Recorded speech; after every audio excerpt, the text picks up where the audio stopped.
पूरी किताब का निचोड़ लेकर आया हूँ और आप सभी के हिंदी का डर खत्म करने आया हूँ। इसके लिए आप वीडियो पहले 2 मिनट ध्यान से देखिए। अगर आपको कुछ भी ना समझ में आए तो वीडियो छोड़कर चले जाना। लेकिन मुझे पूरा विश्वास है कि आप लोग अगर 2 मिनट का समय देंगे तो आपको पूरी बातें एक एक करके ज़रूर समझ में आएंगी।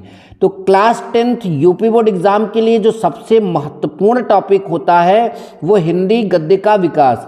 यहाँ से बहुत सारे क्वेश्चंस बनते हैं और बच्चे कंफ्यूज हो जाते हैं और उसका जवाब नहीं दे पाते हैं। तो मैंने एक ऐसा तरीका खोजा है जिससे आप लोग पूरा का पूरा चीज़ तैयार कर लेंगे। तो चलिए बिना किसी देरी की वीडियो को शुरुआत करते हैं।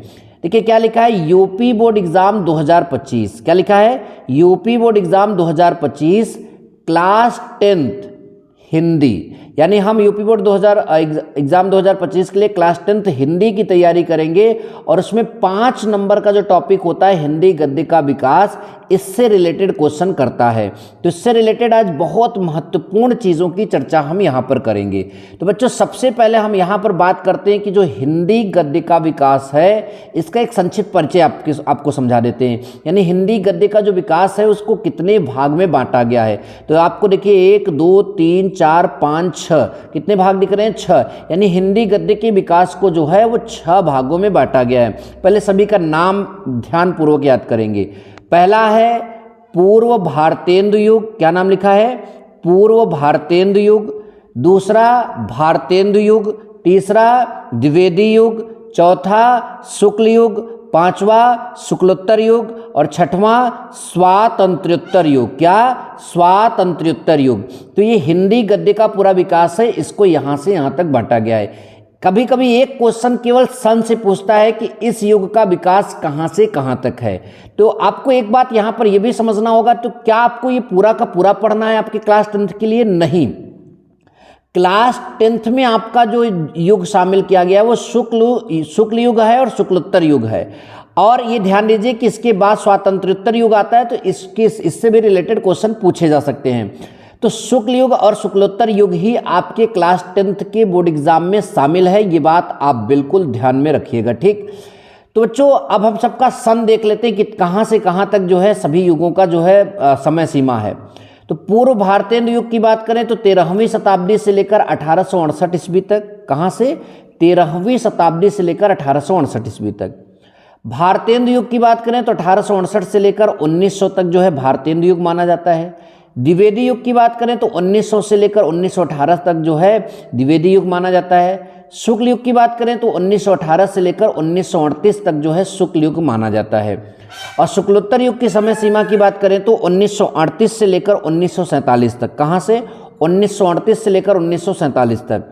और 1947 जब से देश आज़ाद हुआ उस युग का नाम रख दिए स्वातंत्र्योत्तर युग, ठीक। तो इस तरह से इधर सभी युग का नाम दिया गया और इधर उनकी समय सीमा दिया गया, ठीक। तो ये बात आप पूरा अच्छे से दिमाग में बैठा लेंगे, पूरी चीज़ आप याद कर लेंगे, ठीक।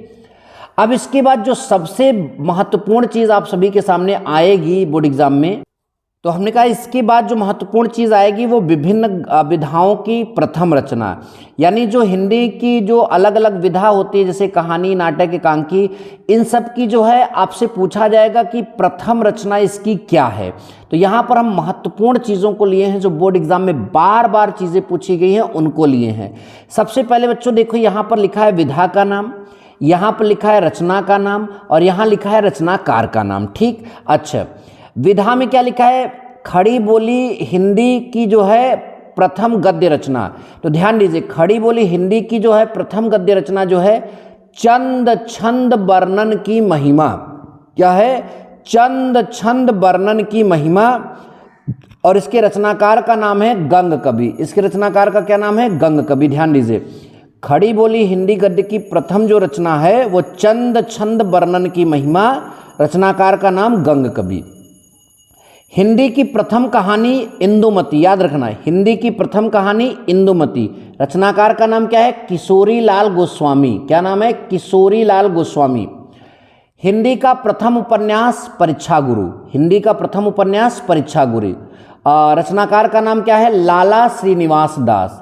लाला श्रीनिवास दास। हिंदी का प्रथम नाटक नहुस। हिंदी का प्रथम नाटक नहुस। रचनाकार गोपाल चंद्र गिरधर दास, गोपाल चंद्र गिरधर दास याद रखिएगा।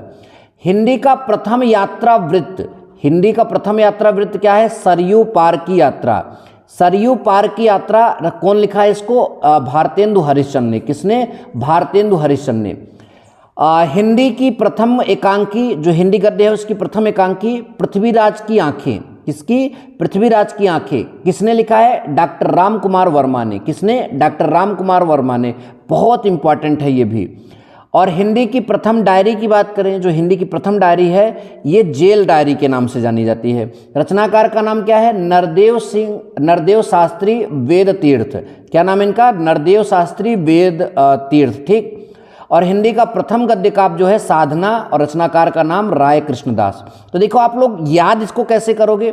ऐसे लिखोगे, याद करोगे। खड़ी बोली हिंदी गद्य की प्रथम रचना चंद्रचंद बर्मन की महिमा, पहले ऐसे याद करना। हिंदी की प्रथम कहानी इंदुमती, हिंदी का प्रथम उपन्यास परीक्षा गुरु, हिंदी का प्रथम नाटक नहुस, हिंदी का प्रथम यात्रावृत्त सरयू पार की यात्रा, हिंदी की प्रथम एकांकी पृथ्वीराज की आंखें, हिंदी की प्रथम डायरी जेल डायरी, हिंदी का प्रथम गद्य काव्य साधना। ठीक। अब चंद्रचंद बर्मन की जो है रचनाकार गंग कवि या कवि गंग, और इंदुमती की जो रचनाकार है किशोरीलाल गोस्वामी, परीक्षा गुरु के रचनाकार लाला श्रीनिवास दास, नहुस के रचनाकार गोपाल चंद्र गिरधर दास। ठीक। सरयू पार की यात्रा भारतेंदु हरिश्चंद्र, पृथ्वीराज की आंखें doctor Ram Kumar Verma, jail diary Nardev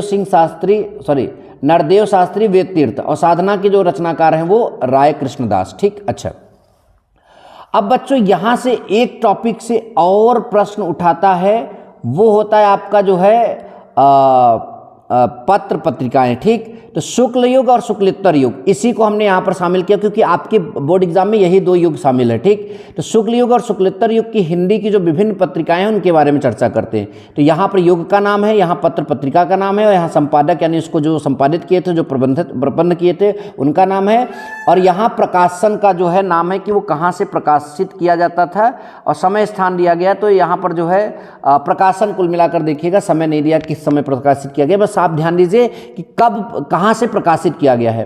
तो शुक्ल युग में ये चार पत्रिका बहुत बहुत बहुत इंपॉर्टेंट थी। ठीक। पहला नागरी प्रचारणी पत्रिका, नागरी प्रचारणी पत्रिका जो है इसके संपादक श्याम सुंदर दास हैं, और ये काशी से प्रकाशित की गई थी। दूसरा हंस, क्या? हंस, इसके संपादक प्रेमचंद हैं, और ये जो है आपका बनारस से जो है संपादित की गई थी। तीसरा साहित्य संदेश, क्या? साहित्य संदेश, इसके संपादक गुलाब राय हैं, और ये जो है आगरा से प्रकाशित की गई थी। अगला कर्मवीर, कौन? कर्मवीर, इसके संपादक जो हैं माखनलाल चतुर्वेदी हैं, और ये जबलपुर से जो है प्रकाशित की गई थी। तो ये दिमाग में बिल्कुल बैठा लीजिए, ये क्वेश्चन आपसे पूछे जाएंगे बोर्ड एग्जाम में। ठीक। शुक्ल युग के बाद हमारा आता है शुक्लोत्तर युग। शुक्लोत्तर युग में जो है ये प्रमुख पत्र पत्रिकाएं हैं, ये उनके संपादन करता है। यहाँ पर मतलब कि प्रकाशन स्थान नहीं दिया गया है। विशाल भारत पंडित श्रीराम शर्मा जी का है, आलोचना डॉक्टर राम कुमार वर्मा जी का है, हरिजन सेवक वियोगी हरि का है, सम्मेलन वियोगी हरि का है, छाया पदुमलाल पुन्नालाल बख्शी जी का है, हिंदी नवजीवन हरिभाऊ उपाध्याय का है, और चांद जो है महादेवी वर्मा का है। तो इस तरह से इतने पत्र पत्रिकाओं का संपादन जो है शुक्ल युग और शुक्लोत्तर युग में थे।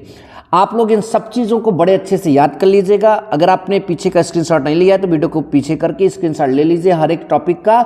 नेक्स्ट वीडियो में हम और महत्वपूर्ण क्वेश्चन लेकर आएंगे। जैसा जितना मैं प्रोवाइड करा रहा हूँ आप सभी लोग इतना याद कर लीजिए, आप बोर्ड एग्जाम में अच्छा स्कोर जरूर करेंगे। Thank you so much. जय हिंद, वंदे मातरम।